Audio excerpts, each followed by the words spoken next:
ఓకేనమ్మా. తెలుగు మీడియం వాళ్ళు వాటా మూల్యాంకనం కొరకు స్థిరాస్తులు 10% తగ్గించి పెట్టుబడులను 10,80,000 రూపాయలుగా పునర్మూల్యాంకనం చేయాలి. రుణగ్రస్తుల నుండి 12,14,000 రూపాయలు వసూలు అవుతాయి. డిబెంచర్లపై వడ్డీ 9 నెలలకు బకాయి ఉన్నది. 2005 సంవత్సరానికి ఆదికి వాటాలపై డివిడెండ్ కూడా బకాయి ఉన్నది. 2005 అని చెప్పి రాయండి అక్కడ.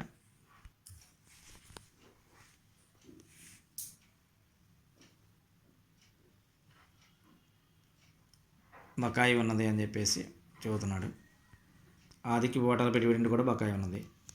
వాటా మూల్యాంకనం కొరకు స్థిరాస్తులు 10% తగ్గించి పెట్టుబడులను 10,80,000 రూపాయలు పునర్మూల్యాంకనం చేయాలి. రుణగ్రస్తుల నుండి 12,14,000 రూపాయలు వసూలు అవుతాయి. డిబెంచర్లపై వడ్డీ 9 నెలలకు బకాయి ఉన్నది.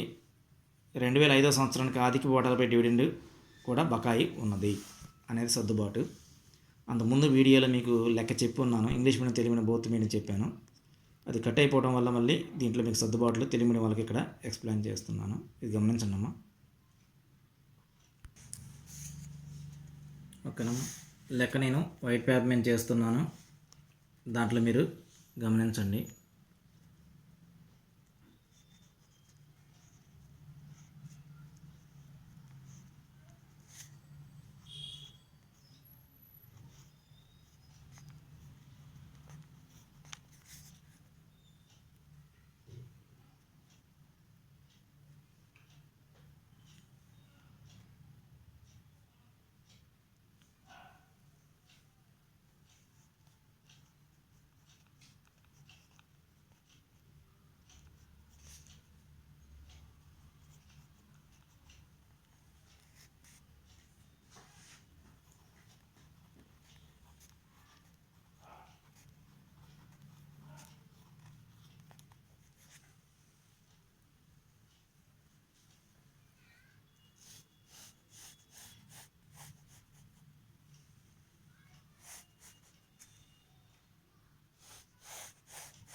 పర్టికులర్స్ అమౌంట్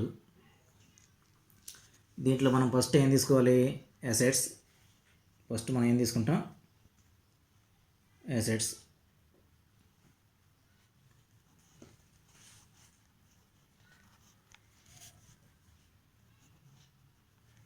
ఆస్తులు.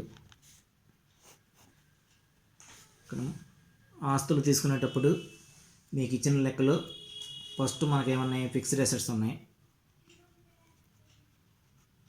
Fixed assets. స్థిరాస్తులు. లెక్కలో మనకి 38 లక్షల రూపాయలు చెప్పాడు. దాంట్లో మైనస్ డిప్రిషియేషన్ తరుగుదల 10% అన్నాడు. 38 లక్షల రూపాయల మీద 10% కడితే 3,80,000 రూపాయలు తీసివేయండి. 3,80,000 రూపాయలు తీసివేసి మనం డైరెక్ట్గా అవుటర్ కాలం వేద్దాం. తీసివేసి డైరెక్ట్గా అవుటర్ కాలంలో నమోదు చేద్దాం.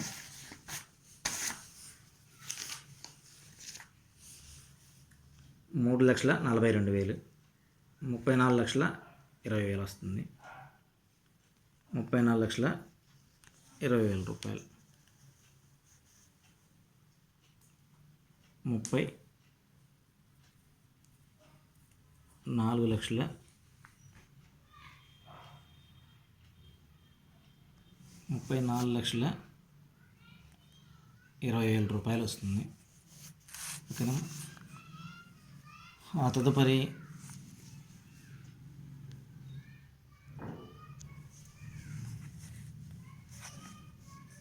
నెక్స్ట్ పాయింట్ ఏంటంటే చూసుకోండి. స్థిరాస్తుల తర్వాత మనకి ఏమి ఇచ్చాడు లెక్కలో వాడు. స్థిరాస్తుల తర్వాత మనకి ఇన్వెస్ట్మెంట్స్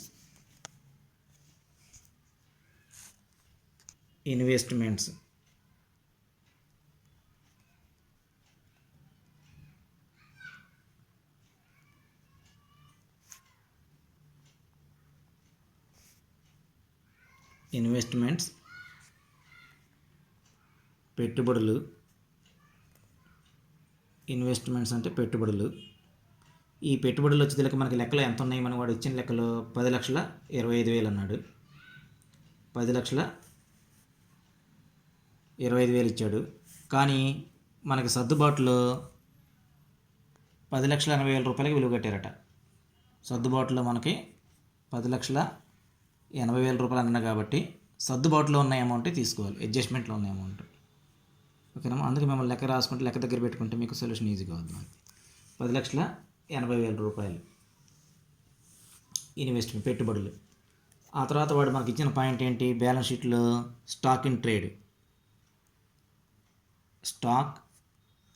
ఇన్ ట్రేడ్ అంటే వర్తకపు సరుకు. వర్తకపు సరుకు ఎంత నాడు? 5,72,000. మనకి ఎలాంటి సర్దుబాటు ఏం లేదు కాబట్టి డైరెక్ట్గా 5,72,000 రూపాయలు. ఆ తర్వాత మనకి సన్రీ డెబిటార్స్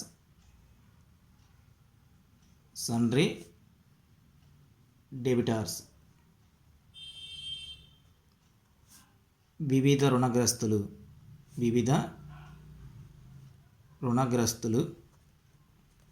ఓకేనా. మనకి బ్యాలెన్స్ షీట్లోనేమో 12,78,000 ఉంది. కానీ సర్దుబాటులో ఏమైనా డెబిటర్స్ బిల్ రిలైజ్డ్ 12,14,100 అన్నాడు. అంటే 12,14,100 అని చెబుతున్నాడు. ఆ తర్వాత క్యాష్ అండ్ బ్యాంక్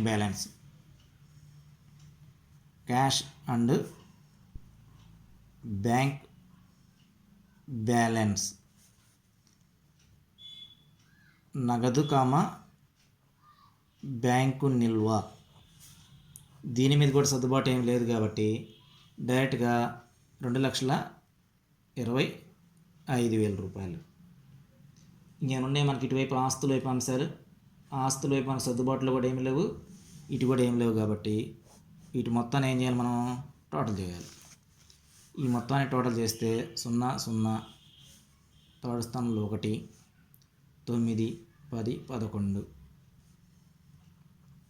4, 7, 4, 11, 19, 20, 21, 4, 5, 6, 9, 6, 15, 3,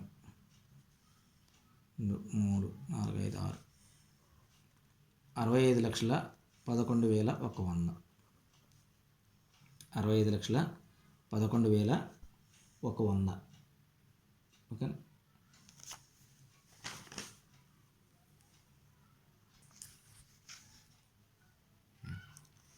ఆ తర్వాత మనం ఏం చేయాలి? 65,11,100 వచ్చింది కదా, దాంట్లోంచి మైనస్ అప్పులు తీసేయాలి. అప్పులు,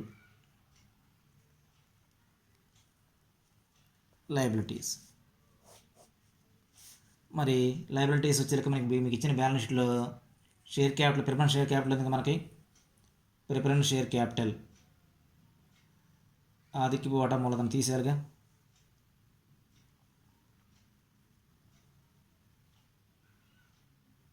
ప్రిఫరెన్స్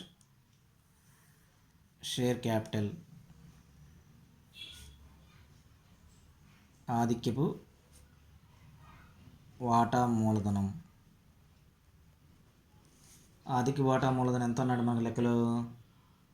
10 లక్షల రూపాయలు అన్నాడు. అది ఎన్నర కాలంలో తీసుకోండి. 10 లక్షలు. ఆ తర్వాత పాయింట్, మరి ఆదికి బోటాలపై డివిడెండ్ కూడా కలుపుకోమన్నాడు కదా మనకి. ఆదికి బోటాలపై డివిడెండ్ కూడా యాడ్ చేయమన్నాడు. ప్లస్ డివిడెండ్ అంటే 10 లక్షల రూపాయల మీద ఎంత శాతం ఆదికి వాటాలు అన్నాడు? 5% ఆదికి వాటాలు అన్నాడు కాబట్టి 5/100, 10 lakhs ఇంటూ 5/100. అప్పుడు ఎంత వస్తుంది? 10 lakhs ఇంటూ 5/100, 10 లక్షల 5/100 అంటే మనకి 50,000 రూపాయలు వస్తుంది. ఆ 50,000 రూపాయలు కూడా మనం దీనికి కలపడం జరుగుతూ ఉంటుంది. ఆ తర్వాత మనకి నెక్స్ట్ పాయింట్ ఏంటి? ఈక్విటీ షేర్ క్యాపిటల్ అన్నాడు. ఈక్విటీ షేర్ క్యాపిటల్ జోలి పోకూడదు. జనరల్ రిజర్వ్ అన్నాడు, సాధారణ రిజర్వ్ జోలి పోకూడదు. ప్రాఫిట్ అండ్ లాస్ అకౌంట్ అన్నాడు, లాభ నష్టాల ఖాతా జోలి పోకూడదు. ఆ తర్వాత 6% డిబెంచర్స్ అన్నాడు.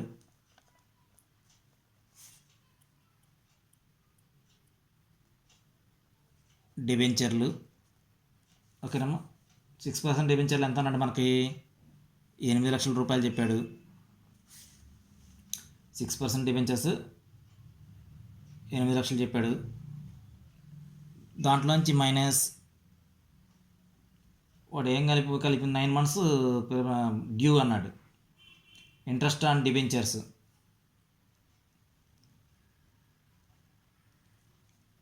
ఇంట్రెస్ట్ ఆన్ డిబెంచర్స్, డిబెంచర్లపై వడ్డీ 8 లక్షలు ఇంటూ ఎంత శాతం డిబెంచర్లు అన్నాడు? 6% కాబట్టి 6/100 ఇంటూ ఎన్ని నెలలు అన్నాడు? 9 నెలలు అన్నాడు. ఈ 2 సున్నాలకి 2 సున్నాలు తీసేయండి. 6 ఒకట్లు 6 రెండు, 2 ఒకట్లు 2 4 8, 1 2 3 సున్నాలు, 9 4 36, 36,000 రూపాయలు తీసివేయండి. 8 లక్షల్లోంచి 36,000 రూపాయలు తీసివేయండి. ఓకేనమ్మా. ఇక్కడ మీకు ఏం చెప్పాను? మైనస్ అని చెప్పాను కదా, ఏం చేయాలి? ప్లస్ కూడాలమ్మ, తీసివేయటం కాదు, రాంగ్ చెప్పాను ఇక్కడ. 8 లక్షలకి 36,000 రూపాయలు వడ్డీ, ఇంట్రెస్ట్ ఆన్ డిబెంచర్స్ యాడ్ చేసుకోవాలి, వడ్డీ యాడ్ చేయాలి. 8 లక్షలు ప్లస్ 36,000, 8,36,000 రూపాయలు, 8,36,000 రూపాయలు. ప్రిఫరెన్స్ షేర్స్కి ఏమో డివిడెండ్ యాడ్ చేయాలి, 6% డిబెంచర్లకి ఏమో ఇంట్రెస్ట్ ఆన్ డిబెంచర్స్ యాడ్ చేసుకోవాలి. అమ్మా నేను లెసన్ చెప్పాను మిస్టేక్గా, అది క్లారిటీ తీసుకోండి, యాడ్ చేసుకోవాలి. ఆ తర్వాత నెక్స్ట్ మనకి ఏం పాయింట్లు ఉన్నాయి? సన్రీ క్రెడిటార్స్, సన్రీ క్రెడిటార్స్, వివిధ రుణదాతలు. దానికి సర్దుబాటు ఏం లేదు కాబట్టి డైరెక్ట్ కవర్ కాలం 2,75,000. నెక్స్ట్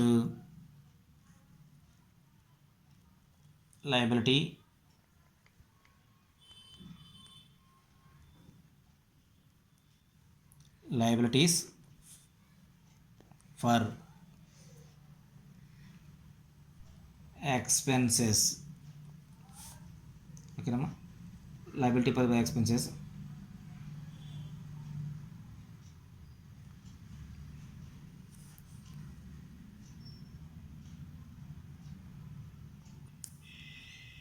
అప్పుల నుండి ఖర్చులు,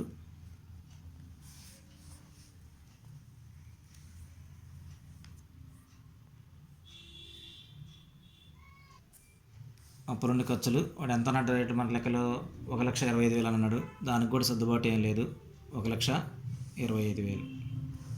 ఇంకేమున్నాయి అంశాలు? ఇంకేం లేవు కాబట్టి అవి మొత్తాన్ని కూడి తీసివేయాలి. ఈ మొత్తాన్ని మనం కూడి ఇక్కడ మనం ఈ అమౌంట్లో నుంచి ఇక్కడ ఉన్న అమౌంట్ తీసేస్తాం.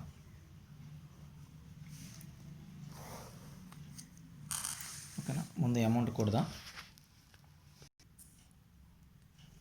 ఓకేనమ్మా. 65,11,100 వచ్చింది కదా ఆస్తులు మొత్తం కూడితే, దాంట్లోంచి లయబిలిటీస్ మొత్తం కూడితే మనకి 22,86,000 రూపాయలు వచ్చింది. ఈ 65,11,100 నుంచి 22,86,000 రూపాయలు తీసివేయండి. తీసివేస్తే మనకి 42,25,100. దాన్ని మనం ఏమంటాం? నెట్ అసెట్ అంటాం.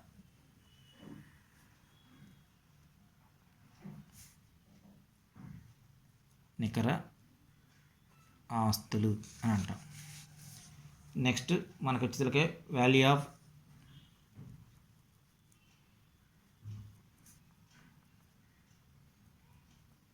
Equity share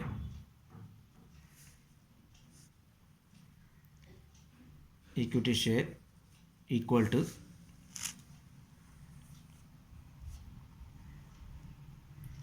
net assets by number of equity shares అనే సూత్రం. ఈక్విటీ వాటా విలువ ఈక్వల్ టు నికర ఆస్తులు బై ఈక్విటీ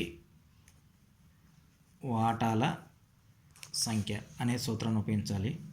నికర ఆస్తులు అంటే మన లెక్కలో వచ్చింది 42,25,100 by number of equity shares. మన లెక్కలు ఎంత ఉన్నాయి?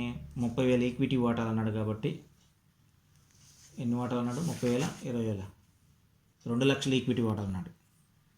2,00,000 ఈక్విటీ వాటాలు అన్నాడు.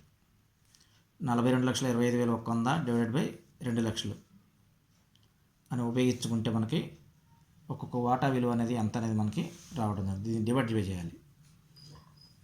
42,25,100 బై 2,00,000 అనే సూత్రాన్ని ఉపయోగించుకుని మనం క్యాలిక్యులేటర్ పెడితే మనకి 21.13 అంటే 21 రూపాయి 13 పైసలు అనేది వస్తుంది మనకి. ఓకేనా? ఇది మనకి వచ్చిన ఆన్సర్. మళ్ళీ ఒకసారి చూపిస్తాను చూడండి అమ్మా. ఒకసారి మళ్ళీ లెక్కను గమనించండి. నెట్ అసెట్ మెథడ్లో నికరాస్తుల పద్ధతిలో అసెట్స్ వైపు ఏం తీసుకున్నాం? ఫిక్స్డ్ అసెట్స్ స్థిర ఆస్తులు 38 lakhs ఇచ్చాడు. దాంట్లో లెస్ డిప్రియేషన్ 10% కట్టమన్నాడు. 38 lakhs మీద 10% కడితే 3,80,000 వచ్చింది. దాన్ని మనం లెస్ చేయడం జరిగింది. లెస్ చేసి అవుటర్ కాలంలో 34,20,000 వేసాం. ఆ తర్వాత ఇన్వెస్ట్మెంట్స్ పెట్టుబడులు అనేది బ్యాలెన్స్ షీట్లో ఒక అమౌంట్ ఉంది, అడ్జస్ట్మెంట్లో ఒక అమౌంట్ ఉంది. అడ్జస్ట్మెంట్లో ఉన్న అమౌంట్ తీసుకున్నాం 10,80,000. స్టాక్ ఇన్ ట్రేడ్ వర్తకపు సరుకు 5,72,000, దాని మీద సర్దుబాటు ఏం లేదు. సన్రీ డెబిటార్స్ వివిధ రుణగ్రస్తులు 12,14,100 విలువ కట్టమన్నాడు. అది ఇంగ్లీష్ మీడియంలో ఉందమ్మా. తెలుగు మీడియంలో కూడా అలాగే రాసుకోండి ఒకవేళ మిస్టేక్ జరిగి ఉన్నట్టయితే. 12,14,100 క్యాష్ అండ్ బ్యాంక్ బ్యాలెన్స్ నగదు మరి బ్యాంక్ నిల్వ 2,25,000 కూడితే మనకి 65,11,100. దాంట్లోంచి ఏం తీసేసేయాలి? అప్పులు తీసేయాలి. దాంట్లోంచి అప్పులు వేసేయాలి. అప్పులు వచ్చేసరికి మనకి ఫస్ట్ పాయింట్ నుంచి వస్తున్నాం. అది ప్రిఫరెన్స్ షేర్ లాస్ట్ లైన్ తీసేయచ్చు, ఫస్ట్ లైన్ తీసేయచ్చు. ప్రిఫరెన్స్ షేర్ క్యాపిటల్ ఆర్థిక వాటా మూలధనము 10,00,000 రూపాయలు ప్లస్ డివిడెండ్. ఎందుకంటే వాడు లాస్ట్లో మనకు సర్దుబాటులో డివిడెండ్ కూడా కలపమన్నాడు కదా. 10 lakhs మీద 5% కడితే 50,000 వస్తుంది. ఆ 50,000 కూడా లెక్కలోకి తీసుకున్నాం. 6% డిబెంచర్లు 6% డిబెంచర్లు 8,00,000 రూపాయలు ఇచ్చాడు. దానికి ప్లస్ ఇంట్రెస్ట్ ఆన్ డివిడెండ్స్, డిబెంచర్లపై వడ్డీ, ఇంట్రెస్ట్ ఆన్ డిబెంచర్లపై వడ్డీ కలపాలి. 8,00,000 ఇంటూ 6% డిబెంచర్లు కాబట్టి 6/100 ఇంటూ ఎన్ని నెలలు కలపమన్న డ్యూ అనేది 9 నెలలు డ్యూ ఉందంట కాబట్టి 9/12. కాబట్టి డిబెంచర్లపై వడ్డీ 36,000 రూపాయలు డ్యూ ఉంది కాబట్టి ఆ 36,000 రూపాయలు కూడా కలిపి 8,36,000. సండే క్రెడిటర్స్ వివిధ రుణదాతలు 2,75,000. లయబిలిటీస్ ఫర్ ఎక్స్పెన్సెస్ అప్పుల కొరకు ఖర్చులు 1,25,000 రూపాయలు. ఈ మొత్తాన్ని కలిపితే మనకి 22,86,000 రూపాయలు వచ్చింది. 65,11,100 నుంచి 22,86,000 రూపాయలు తీసివేయండి. 42,25,100 వస్తుంది. 42,25,100. Therefore, value of equity share equal to net assets by number of equity shares. Equity వాటా విలువ ఈక్వల్ టు నికర ఆస్తులు బై ఈక్విటీ వాటాల సంఖ్య. 42,25,100 బై 2,00,000 ఈక్విటీ వాటాలు ఉన్నాయి లెక్కలో మనకి. డివైడ్ బై చేస్తే 21.13. ఇలా మనకి లెక్క రావడం జరిగిందమ్మా. 1-2 సార్లు మీరు బుక్లో స్పష్టంగా రాసుకోండి. రాసుకున్న తర్వాత మళ్ళీ ఒకసారి చూజ్ చేయండి. మూడోసారి ఒకసారి చూడకుండా ప్రయత్నం చేయండి.